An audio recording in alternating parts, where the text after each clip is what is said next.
अस्सलाम वालेकुम तमाम सुनने और जानने वाले को मेरी तरफ से बहुत ही प्यारा सलाम। जी दोस्तों, आज का लतीफ़ा शुरू करते हैं बगैर किसी आहट के। आज का लतीफ़ा, पठान के पीछे शेर लग गया, पठान घबरा कर भागा, शेर भी इसके पीछे भागा।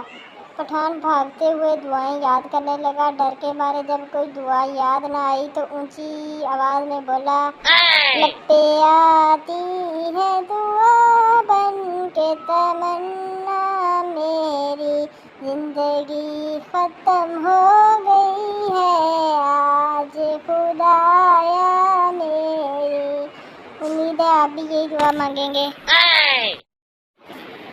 आपको जो भी कुछ कहना होता है कमेंट सेक्शन आपके लिए खुला है। अपनी कीमती सबसे ज़्यादा कीमती राय का इज़हार ज़रूर कीजिए करिए। अगर आप टाइम लगा कर वीडियो देख लेते हैं तो अपनी कीमती राय का इज़हार भी कर दिया करें।